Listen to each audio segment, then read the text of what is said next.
Party जिंदाबाद, Bharatiya Janata party जिंदाबाद, मोदी जी जिंदाबाद, मोदी सरकार जिंदाबाद, मोदी सरकार जिंदाबाद, अमित शाह साहब जिंदाबाद, होम मिनिस्टर जिंदाबाद, जनरल सेक्रेटरी साहब जिंदाबाद, जनरल सेक्रेटरी साहब जिंदाबाद, गुप्ता साहब जिंदाबाद, डिस्ट्रिक्ट प्रेसिडेंट साहब जिंदाबाद, डिस्ट्रिक्ट प्रेसिडेंट साहब जिंदाबाद, गुप्ता साहब जिंदाबाद, गुप्ता साहब जिंदाबाद, और जम्मू व कश्मीर के लीडर दविंदर राणा जी जिंदाबाद, दविंदर राणा जी जिंदाबाद, दविंदर राणा जी जिंदाबाद, और जम्मू कश्मीर के जनरल सेक्रेटरी जिंदाबाद, गुप्ता साहब जिंदाबाद, गुप्ता साहब जिंदाबाद, बीजेपी जिंदाबाद, बीजेपी जिंदाबाद, कमल का फूल जिंदाबाद, कमल का फूल जिंदाबाद।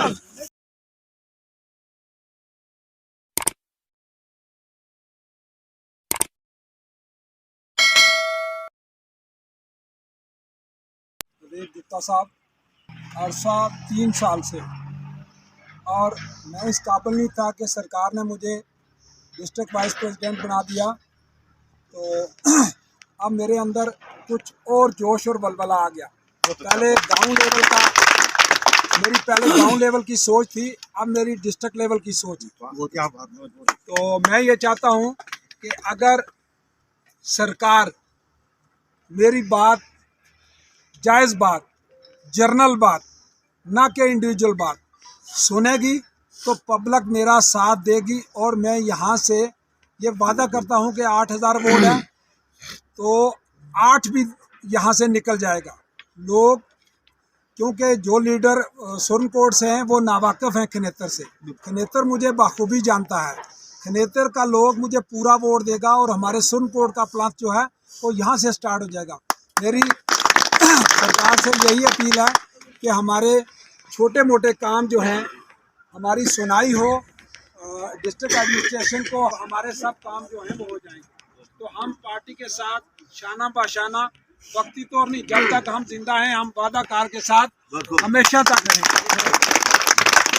सामने गुप्ता साहब, साथ में नौदा जिला जहाँ तक रहा हमारे खनेतर के मेरे भाई जहांगीर साहब का मसला है।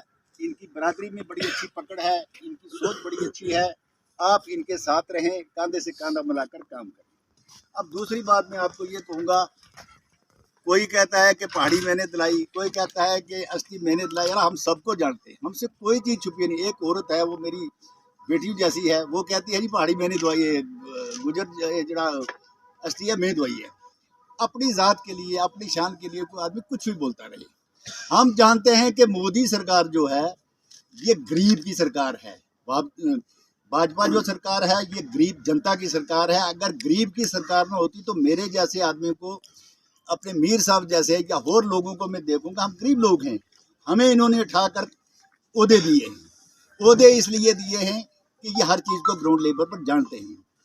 बीजेपी जमात ये कोई बर्फ़ की डली नहीं है कि पिघल जाएगी। अरे ये एक पक्की और मजबूत जमात है। 1951 में इस जमात ने पैर जमाया था और 1951 में कांग्रेस की दुखती हुई रग के ऊपर इन्होंने हाथ रखा था, और आज वो हाथ बीजेपी जमात का, भारतीय जनता पार्टी का कामयाब हुआ है। अब ये है कि स्कीमें तो निकलती हैं, अब उसको ग्राउंड पे इम्प्लीमेंट कैसे किया जाए। अब जैसे ये हमारे बुजुर्ग हैं, इन्होंने अपने दे दिया एक पेज पे, व्हाट्सएप दिखा रहे हैं मुझे कि ये 271 नंबर पे सीरियल पे हमारी रोड है जो अभी तक नहीं आई है। अब ऐसे प्रोजेक्ट बनते रहते हैं, जो हमारे बाकी वाले जो लीडर हजरात हैं वो ये बताते रहते हैं जी कि हमने आपकी रोड को सैंक्शन कर दिया। अब सैंक्शन जो ये इधर से बनने से, प्रोजेक्ट आगे जाने से सैंक्शन नहीं होता, उसमें एक प्रोसेस होता है। इधर से आगे हायर अथॉरिटी को इसको रेकमेंड किया जाता है, फिर चीफ ऑफिस में जाता है, फिर सेक्रेटेरिएट में जाता है, और सेक्रेटेरिएट से जाके फिर दिल्ली में जाता है। हमने जब दिल्ली में अप्रोच करनी है तो उसमें हमारी सरकार ने हमें जो बेनिफिट देंगे वो कैसे देंगे। उसमें ये है कि हम अपनी पार्टी से ये करेंगे कि भाई हम अप्रोच करेंगे कि जो हमारे लोग हैं उसको एक थ्रू प्रॉपर चैनल तरीके से, अब जैसे आज प्रोजेक्ट बन गया, उसका हम जब पीछा नहीं करेंगे तो खाली कागजों में बन गया ना वो प्रोजेक्ट आया तो नहीं ना ग्राउंड पे। उसमें और बड़ी स्कीमें हैं ऐसी जो हमारे पास हमें पता है कि हमें मिली हुई है। अब जैसे गोल्डन कार्ड को लेके बात चलती है, गुप्ता साहब मेरे छोटे भाई अम्बाला में यूरोलॉजिस्ट हैं। अब उसमें उसके साथ मैं कभी कभी मजाक करता हूँ। लोग अपनी एक दिल की मोहब्बत से उनके पास जाते हैं।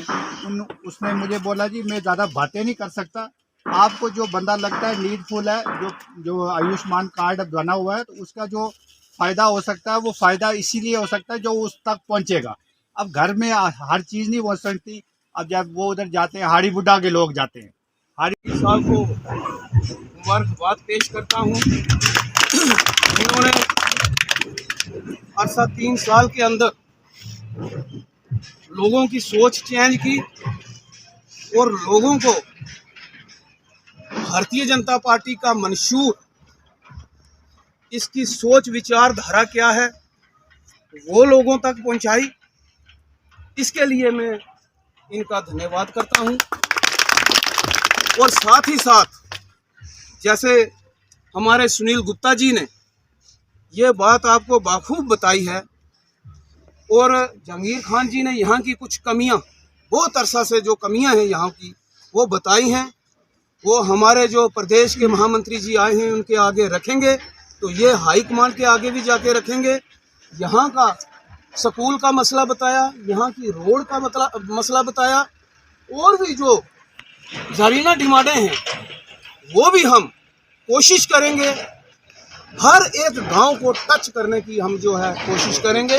और साथ ही साथ एक बात आपको मैं ये भी बता दूं कि हर एक आदमी की अपनी अपनी जिम्मेवारी की पोस्ट है भारतीय जनता पार्टी के अंदर। जैसे साहिल मीर जी हैं, इनको 3 साल के लिए यूथ का प्रेसिडेंट बनाया गया। अब यूथ की कोई भी बात हो तो साहिल मीर जी का आपके पास नंबर होना चाहिए। किसी स्कूल में, किसी कॉलेज में कोई भी अगर किसी हमारे स्टूडेंट भाई को परेशानी आती है तो आप साहिल मीर जी के साथ जुड़े और अपना नाम नंबर जो है हर एक यूथ जो है हर गांव से वो इनके पास आकर के लिखवाएं, ताकि इनको पता चले कि मेरे साथ कितने यूथ जुड़े हैं और हर यूथ का ये काम करने के लिए तैयार रहेंगे। उसके बाद दूसरी बात मैं आपको ये कहूँ, हमारा एक भारतीय जनता पार्टी का जो है ऑफिस है वो आप सबका ऑफिस है, वो जनता का ऑफिस है। वो भारतीय जनता पार्टी के जो हमारे श्रीमान नरेंद्र मोदी जी हैं जो दिल्ली में बैठे हैं, वहां पर बैठ करके उनका जो है दिमाग इतना बाशूर है, वो आखिरी व्यक्ति तक। आज मैं आपको थोड़ा सा विस्तार में ले जाऊं, अगर एनसी कांग्रेस पीडीपी की सरकारें अगर पिछली रही हैं 2014 से पहले, इतनी शेलिंग होती रही पाकिस्तान की तरफ से, हमारा कितना नुकसान हुआ। लेकिन उनमें भी अगर लोग अच्छे अगर थे तो उन्होंने कभी ये मोर्चे की जो स्कीमें हैं 20-20 लाख रुपए का एक मोर्चा जो है लागत से बन रहा है, ये हमारे देश के प्रिय प्रधानमंत्री जी की सोच है। अगर उनकी इतनी सोच है, आखिरी व्यक्ति जो है अंतिम व्यक्ति तक वो हर एक अपनी स्कीम के जरिए, आज आप देखें अगर मैं स्कीमों का विस्तार करूं, टाइम की बहुत कमी है, हमारे रास्ते में लसाना के रास्ते में भी लोग खड़े हैं भारतीय जनता पार्टी का दामन थामने के लिए, तो मैं ज़्यादा आपका टाइम नहीं लूँगा। आगे हम आते रहेंगे। 3 साल का हमें पीरियड मिला है, मैं और साहिल मीर साहब और हमारे स्टेट के स्पोक्स पर्सन गुप्ता साहब। वो जी ये खरेसर जो गांव है 9000 वोट है, 4 पंचायतें ये सुरकोट के साथ में या इस कंट्री बनता है और इलेक्शन के बाद ये खत्म हो जाए। इस गांव के अंदर ना कोई लिफ्ट स्कीम है, ना ही कोई नई रोड आई। इसके साथ हमेशा इतना बड़ा भेदभाव हुआ है, मुझे ये कहने में भी कोई गुरेज नहीं है। यहाँ से जो वोट है ना वो भर भर कर जाते हैं एक ही तरफ। लेकिन जब से ये सुरकोट के साथ गया है तो जो वोट लेकर के थे उन्होंने इधर आना भी छोड़ दिया। बिल्कुल उन्होंने, उनको लगा कि अब इस गांव में हमारा कुछ नहीं है तो उन्होंने आना भी छोड़ दिया। ये कमजोरी हमारी है भाइयों, मैं आपको साफ कहूँगा। हम क्या करते हैं उस समय जात पात, एसटी नॉन एसटी में उलझ जाते हैं, जिसका हमारा फायदा उठाकर बाद में हमें कोई पूछने वाला नहीं। यही बात नरेंद्र मोदी जी कह रहे हैं कि सबका साथ सबका विकास। अगर एसटी को हक मिला तो पहाड़ियों को भी मिलेगा। हमारे जो भाई से भाई है उसको मिलाने का काम कर रहे हैं, को लड़ाने का काम नहीं कर रहे हैं हम भारतीय जनता पार्टी। मेरी आपसे गुजारिश है, अगर इस समय अगर हमारी डेवलपमेंट नहीं हुई तो कभी जिंदगी में भी नहीं हुई। इसलिए सब लोग दिल खोलकर भारतीय जनता पार्टी के साथ आओ। भारतीय जनता पार्टी का एक ही मंशूर है, डेवलपमेंट, डेवलपमेंट, सिर्फ तरक्की और तरक्की। इसके बिना हमारा कोई मंशूर नहीं है, क्योंकि प्रधानमंत्री जी दिल्ली से जो भी स्कीमें चलाते हैं वो सीधा लोगों के बीच में पहुंचती है। जब फ्री बोर्ड खुल रहे थे बैंक के अंदर, तो उससे पहले मुझे याद है कि बैंक वाले किसी को बैंक में नहीं जाने देते थे। जब अकाउंट खुले तो अपोजिशन ने शोर मचाना शुरू कर दिया, अगर कोरोना में हमारे अकाउंट नहीं होते तो हमारे क्या हाल। सबको घर बैठे पैसे मिले, अनाज मिला, हर चीज मिली। इसलिए भारतीय जनता पार्टी की जो सोच है वो बहुत बड़ी सोच है कि हमने डेवलपमेंट और तरक्की करनी है। लेकिन जब प्रधानमंत्री जी ने 80 हजार करोड़ रुपए का पैकेज जब पहली दफा प्रधानमंत्री बने जम्मू कश्मीर के लिए भेजा, तो हमारे 12 लेजिस्लेटर थे विरोध यहाँ पुंछ के अंदर, जिसमें पहाड़ी advisory board Poonch, Gujjar advisory board Poonch, MLC 4-4, 5-5 हमारे MLC पुंछ, खारी पुंछ के थे। लेकिन पुंछ के लिए एक भी चीज नहीं आई। वो कमजोरी किसकी थी? आपकी और हमारी नहीं, हमारे उन लीडरों की थी जिन्होंने हमारे लिए कभी आवाज उठी। अगर आपने असेंबली के अंदर भी कभी आवाज सुनी हो तो मुझे बता दीजिए। कोई बोलता ही नहीं है तो मांगते। पुंछ हमारा एक किसी जमाने में एक स्टेट थी, उसके बाद डिस्ट्रिक्ट बना सुंदरबनी तक, उसके बाद डिस्ट्रिक्ट बना बीजी तक। हमारे जितने यहाँ पर हेड ऑफिस से सारे रजौरी चले, किसी ने भी एक दिन आवाज नहीं उठाई। मतलब हमें आस्ता आस्ता कमजोर किया गया, क्योंकि जो जम्मू से अफसर आते हैं उनको रजौरी वारा पड़ता है, शाम को वापस चले जाते हैं, पुंछ कौन आए। इसलिए हमें अपनी कमजोरी को भी समझना पड़ेगा। तो हमने आंख बंद करके विश्वास किया जिसका हमें उसका कभी कोई सिला नहीं मिला। मेरा आपसे ये मानना है कि भारतीय जनता पार्टी के समय बड़े बड़े प्रोजेक्ट हमारे पास आ रहे हैं, जहाँ जम्मू में हम किसी ज़माने में हमें 15 घंटे लगते थे, 7 घंटे लगे, अब 3 घंटे लगेंगे। मंडी वाली रोड आ गई है, मुगल रोड उधर भी टनल आ गए, तो 4-4 टनल आ गए। ये सब भारतीय जनता पार्टी ला रही है। अब बड़े बड़े लोग हमारे साथ पार्टी में ज्वाइन हो रहे हैं, लेकिन हम सब जब इकट्ठे होंगे, हमारी ताकत बनेगी, तो मैं समझता हूँ कि हमारी डेवलपमेंट भी होगी और तरक्की भी होगी। मजा इस बात का है कि खनेतर का एक एक वोट एक ही तरफ जाए, हमने इस बार बटना नहीं है। बिल्कुल नहीं है साथियों। अगर आयुष्मान कार्ड बना, गोल्डन कार्ड जिसे हम कहते हैं, 5 लाख रुपए तक का 5 लाख रुपए तक का इलाज मुफ्त एक गरीब का आज हो रहा है। मैं जम्मू GMC में पता करने गया, कुछ लोगों का हालचाल पूछने के लिए गया, तो 800 के वार्ड में एक माता जी थी, तो मैं उनको भी पूछने गया। वो रजौरी की कोटदड़ा की रहने वाली थी, बुजुर्ग माता हमारी। तो मैंने उनसे पूछा कि भाई आपको क्या बीमारी थी, आप यहाँ पर आए? उन्होंने कहा बच्चा मुझे कोई बीमारी नहीं थी, मेरे गोडे काम नहीं करते थे, मेरे घुटने काम नहीं करते थे, तो मैंने चेंज करवाए हैं दोनों घुटने। आप सोच सकते हो कि ऐसा दौर आ गया। मैंने अपने पिताजी के घुटने चेंज करवाए थे आज से 7 साल पहले, तो 5.5 लाख रुपया लगा। और आज एक गरीब भी सोच सकता है कि मैं अपने माता के, अपने बुजुर्ग पिता के घुटने चेंज करवा सकता हूं ताकि वो चल सके, घूम सके। ये सब किसकी देन है? ये माननीय प्रधानमंत्री नरेंद्र भाई मोदी जी की देन है। वो कोई हिंदू और मुसलमान को बांट कर नहीं है। 135 करोड़ लोग, और खासकर जम्मू कश्मीर में तो उन्होंने गोल्डन कार्ड के लिए कहा है कि जम्मू कश्मीर में हर शख्स, विबोध गुप्ता से लेकर सुनील गुप्ता से लेकर साहिल मीर तक, हर इंसान गोल्डन कार्ड बनवा सकता है और इसका लाभ ले सकता है। साथियों, अगर माननीय प्रधानमंत्री नरेंद्र भाई मोदी जी ने कहा कि 2024 तक किसी का कच्चा घर नहीं रहेगा, कोई गरीब ऐसा नहीं रहेगा जिसके पास छत नहीं होगा। आप देखें कि उन्होंने प्रधानमंत्री आवास योजना के तहत 2011 सेंसस में जो लोग थे पहले उनके घर बने। जब उनको लगा कि ये सेंसस ठीक नहीं हुआ था, कांग्रेस के नेशनल कॉन्फ्रेंस के दौर के अंदर हुआ था, गरीब लोग उसमें नहीं आए थे, उन्होंने आवास प्लस की योजना चलाई। हर VLW को कहा गया कि गरीब के घर के बाहर जाकर परिवार के लोगों को खड़ा करके एक फोटो लेकर उस ऐप में डाउनलोड कर दो। और आवास प्लस आया, और आवास प्लस की जब लिस्ट निकली उसमें भी कहीं गड़बड़ हुई, उसमें भी खामियां आई, उसमें भी गरीब लोग रह गए। तो आपको ये पता होना चाहिए, अगर नहीं पता तो पिछले दिनों दोबारा से वो साइट जो है खोली गई है और हर सरपंच को बोला गया है कि वो अपने पंचायत की लिस्ट दे, आवास प्लस के बाद भी जिनके लोग रह गए हैं वो अपनी लिस्ट दे ताकि उनके घर भी आ सके। इतनी चिंता वो करते हैं कि कोई गरीब जो है बिना छत के नहीं रहना चाहिए। हमारी माताएं और बहनें वो चूल्हे में फूंक मार मार के उनको दमे की बीमारी ना हो, गरीब माताएं और बहनें उनको फ्री गैस सिलेंडर जो है माननीय प्रधानमंत्री नरेंद्र भाई मोदी। हमारे किसान लोग जो जब खेती करते हैं तो बीज बोना है तो जेब में 2 रुपए नहीं होते हैं, वो गांव के शाहूकार के पास जाकर उधारी में पैसे लेते हैं। वो कहते हैं कि हमें 5,000 रुपये दे दो, हमें 2,000 रुपये दे दो, हमने बीज खरीदना है, बीज बोना है। वो 2,000 रुपये फिर कभी खत्म नहीं होता है। वो इतना सूद देकर भी उनका 2,000 रुपये खत्म नहीं होता है। माननीय प्रधानमंत्री नरेंद्र भाई मोदी जी ने हर किसान के अकाउंट में 6-6 हजार रुपये 1 साल का डाल दिया, ताकि गरीब लोग अपने खेती की बीज जो है अपने जेब से वो ले सके। विडो पेंशन जो थी, ओल्ड एज पेंशन 200 रुपया थी, 200 से 1,000 रुपया पेंशन जो है वो माननीय प्रधानमंत्री नरेंद्र भाई मोदी जी ने की।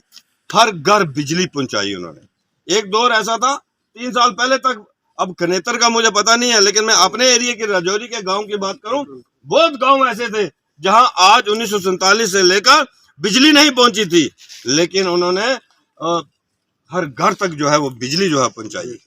हर घर नल, हर घर पानी के लिए उन्होंने टेंडरिंग हो चुकी है जल जीवन मिशन के तहत। ये ठेकेदार हैं, इनको पक्का पता होगा, या आपके गांव की भी टेंडरिंग हो चुकी होगी, किसी ना किसी ठेकेदार को काम मिला होगा। उनका यह कहना है कि पहाड़ के ऊपर आखिरी घर जो है वहां पर भी पानी जाना चाहिए। वहां की माता और जो बहन है वो 2 किलोमीटर 5 किलोमीटर दूर नहीं जाए पानी भरने के लिए, घर के अंदर नल लगना चाहिए। ऐसे माननीय प्रधानमंत्री नरेंद्र भाई मोदी जी हमें मिले हैं, और जिसके कारण आज खनेतर जैसी जगह के अंदर भी आज कमल खिल रहा है। ये इसलिए खिल रहा है कि माननीय प्रधानमंत्री नरेंद्र भाई मोदी जी सबका साथ, सबका विकास और सबके विश्वास की बात करते हैं। साथियों, 5 अगस्त 2019 के बाद 5 अगस्त 2019 के बाद जम्मू कश्मीर के अंदर रहने वाले हर समुदाय, हर वर्ग के लोगों के साथ इंसाफ किया गया, और पहला बड़ा इंसाफ गुज्जर बकरवाल समाज के साथ किया गया। उनको पॉलिटिकल रिजर्वेशन दी, फॉरेस्ट प्रोटेक्शन राइट दिए, इंटर डिस्ट्रिक्ट रिक्रूटमेंट बैन को हटाया गया। अभी एक हमारे सीनियर गुज्जर नेता हैं खटाना साहब, उनको राज्यसभा का मेंबर बनाया गया। यहाँ हमारी बहन जो है वो डीडीसी की चेयरपर्सन है। वो क्यों है? क्योंकि यहाँ डीडीसी की चेयरमैन की जो सीट है वो रिजर्व है एसटी के लिए, इसलिए हमारी यहाँ एसटी समाज की बहन जो है, गुज्जर समाज की बेटी जो है वो आज यहाँ पर चेयरपर्सन है। यहाँ कितने गुज्जर बकरवाल समाज के हमारे लोग जो हैं बीडीसी के चेयरपर्सन है, जहाँ सीटें रिजर्व है। हमारी कितनी और गुज्जर बकरवाल समाज की बेटियां जो है वो सरपंचेस हैं, क्योंकि ये पॉलिटिकल रिजर्वेशन माननीय प्रधानमंत्री नरेंद्र भाई मोदी जी ने दी, और 5 अगस्त 2019 के बाद दी। साथियों, उसी तरीके से पहाड़ी कबीले के लोगों के साथ भी भारतीय जनता पार्टी और माननीय प्रधानमंत्री नरेंद्र भाई मोदी जी इंसाफ करने वाले हैं। उनको एसटी का जो है वो दर्जा जो है वो मिलने वाला, वो मिल चुका है। बस अब पार्लियामेंट के अंदर जो है वो बिल जो है वो पास होना है। साथियों, नेशनल कॉन्फ्रेंस, कांग्रेस और पीडीपी से हम लोगों को बचना। नेशनल कॉन्फ्रेंस वो मौके के साथ अपने आप को चलाते। मैं पूछना चाहता हूं नेशनल कॉन्फ्रेंस के लोगों को, अगर उनको ऐसा ही लगता है कि भारतीय जनता पार्टी मुस्लिम विरोधी है, आप ये बताइए कि अमर अब्दुल्ला साहब एनडीए की गवर्नमेंट में जब अटल बिहारी वाजपेयी जी प्राइम मिनिस्टर थे और अमर अब्दुल्ला उस गवर्नमेंट में मिनिस्टर थे, उस कैबिनेट में, उस कबीना में हमारी भारतीय जनता पार्टी की कैबिनेट में अमर अब्दुल्ला मिनिस्टर थे। और सबसे बड़ी बात जो मैं आपको कहूं कि नेशनल कॉन्फ्रेंस हमेशा ये नारा देती थी कि हमें ऑटोनॉमी चाहिए। पीडीपी का नारा सेल्फ रूल का था, और नेशनल कॉन्फ्रेंस ये कहती थी कि हमें ऑटोनॉमी चाहिए। मैं ये कहना चाहता हूं कि उस समय 2/3 मेजॉरिटी नेशनल कॉन्फ्रेंस की जम्मू कश्मीर के अंदर थी, और फारूक अब्दुल्ला जो थे चीफ मिनिस्टर थे, उनका बेटा अमर अब्दुल्ला जो था दिल्ली की गवर्नमेंट में मिनिस्टर था। यहाँ की गवर्नमेंट ने, यहाँ की एनसी की गवर्नमेंट ने ऑटोनॉमी के ऊपर बिल पास किया, और बिल पास करके दिल्ली भेजा, और दिल्ली में बीजेपी की गवर्नमेंट ने उस बिल को फाड़ कर रद्दी की टोकरी में डाला। और उस समय अमर अब्दुल्ला ने रिजाइन क्यों नहीं दी? पूछने वाली बात है और समझने वाली बात है। अगर उनको इतना ही प्यार था जम्मू कश्मीर के लोगों के साथ, और इतना ही ऑटोनॉमी के साथ प्यार था, जब उनकी गवर्नमेंट ने वो बिल दिल्ली भेजा और दिल्ली की बीजेपी की गवर्नमेंट ने फाड़ कर रद्दी की टोकरी में डाला, तो उस गवर्नमेंट में अमर अब्दुल्ला मिनिस्टर थे, और पहला काम उनका यह होना चाहिए था कि उस मिनिस्ट्री से उनको रिजाइन देना चाहिए था। लेकिन उन्होंने रिजाइन नहीं दिया, क्योंकि उनको पावर लस्ट है, उनको पावर चाहिए। सिर्फ जम्मू कश्मीर के लोगों को उन्होंने गुमराह किया। जम्मू कश्मीर के ये नौजवान बच्चे जहां पर बैठे हैं, ऐसे कश्मीर के नौजवान बच्चों को गुमराह करके उनके हाथ में बंदूक थमाई, रिवॉल्वर थमाई, पत्थर उनके हाथ में दिए। ये किसने दिए? ये नेशनल कॉन्फ्रेंस, उसमें उसका मेन रोल है। और प्रोवोकेटिव स्टेटमेंट्स देकर गुमराह करके उन लोगों ने सब किया। 5 अगस्त 2019 के बाद जम्मू कश्मीर के नौजवानों के हाथ में कंप्यूटर आया, किताबें आई। आज पत्थरबाजी हमको नजर नहीं आती। तो कश्मीर में आप सुनते हो कि पत्थरबाजी है, क्योंकि बच्चे जो हैं आज भारत माता की जय के नारे लगाते हैं, हिंदुस्तान जिंदाबाद के नारे लगाते हैं, तिरंगा झंडा हाथ में लेकर वो निकलते हैं। कश्मीर के हर घर के ऊपर तिरंगा झंडा जो है वो लहराया गया। आज हुर्रियत की बंद की काल आपको नजर आती है? नहीं तो पहले क्या होता था, आप सुबह उठते थे रेडियो के अंदर सुनते थे कि हुर्रियत के गिलानी ने बंद जो है हफ्ते के लिए कश्मीर बंद कर दी। व्यापारी कहां जाए?